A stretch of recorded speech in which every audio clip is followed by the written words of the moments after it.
माझं नाव स्वाती बाबासाहेब माने. मी छत्रपती संभाजीनगर इथे राहते. मी माझा पहिला अनुभव माझ्या नंदेचं दुखत होतं. डॉक्टरांना सांगितलं होतं की त्यांच्या वालाला गोले असं सांगितलं होतं आणि त्याचं ऑपरेशन करावं लागलं असं त्यांना सांगितलं होतं डॉक्टरांना. तर आम्ही शिर्डीला पण दवाखान्यात नेलं, नाशिकला पण नेलं. त्यावेळेस आमच्या नंदाईला सांगितलं की असे असे महाराज आहे, आम्हाला माहिती मिळाली आहे, आपण तिथं नेऊ.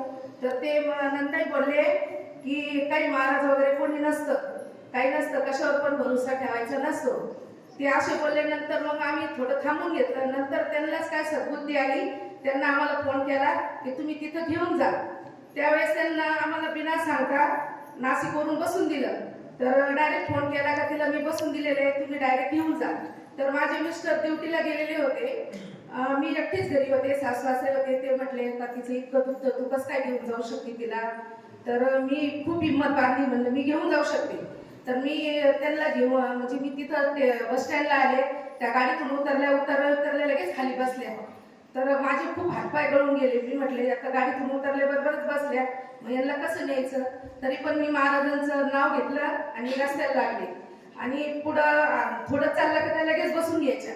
नंतर मग म्हटलं आता कसंच जायचं. तरी पण मग मी बसमध्ये त्यांना बसवलं.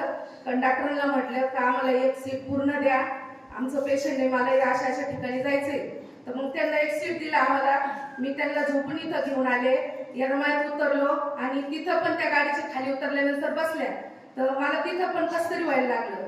पण तरी पण मी त्यांना रिक्षात बसून इथं आणलं आणि गावात उतरलो आणि महाराजांच्या मंदिराकडे त्या डायरेक्ट बिना बसता चालत गेल्या, दर्शन घेतलं आणि 21 प्रदक्षिणा घातल्या. मग मला खूप हिंमत आली. तिथून आम्ही इकडे समाधीकडे निघालो. त्यांना माझ्या हातातली एक पिशवी घेतली आणि त्या कणात माझ्याकडे न बघता डायरेक्ट इथं व्यवस्थित कुठेही थांबले नाही. मग मला इतकं म्हणजे मला खूप आनंद झाला त्या गोष्टीचा. आणि त्याच्यानंतर त्यांना 11 वाऱ्या केल्या. त्यांना दर महिन्याला 5,000चं मेडिकल होतं. ते एक की आता कुठली गोळी पण नाही आणि कुठलं मेडिकल नाही, कुठला दवाखाना नाही. आज 2017 पासून एकदम ठणठणीत आहे, कुठलाही दुखणं नाही. पालाच्या गंगामध्ये स्वागत करूया. खूप छान बोलत नाही. कुठलं गाव आपलं?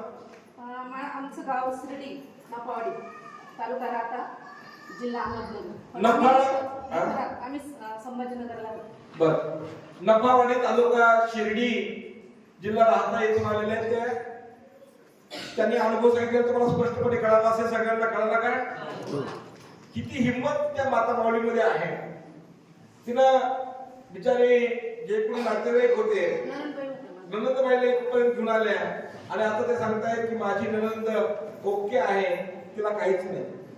2017 पासून एक गोळी पण नाही. 2017चा आशीर्वाद घेतल्यापासून 2017चा आशीर्वाद घेतल्यापासून एक गोळी पण नाही.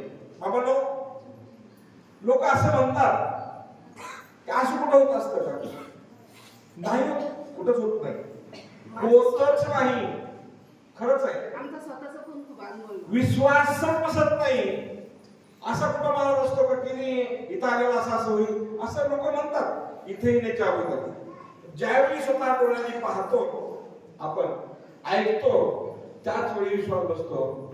आणि त्याच वेळी काकू सांगतायत की आता ते पेशंट 100% ओके आहे. माझ्या सासऱ्यांना आणि नवऱ्यानं पण विरोध केला होता तर तू अशा परिस्थितीत घेऊन जाऊ नको, एकटी रिस्क घेऊ नको.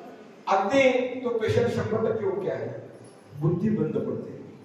मग अशी अनुभव ऐकला. पांडुरंग हॉस्पिटल परभणी घेतला. तिथेही कोम्यातला पेशंट होता, लास्टच्या स्टेजला होता. आशीर्वाद घेतल्यानंतर तो आज काम करतोय. काकूही सांगतात माझा पेशंट आज ओके आहे. काय आहे? बुद्धी बंद पडते. जे कुठं कळत नाही ते या मलकापूरमध्ये घडतं. हाच या मलकापूर नगरीचा महिमा आहे. धन्यवाद.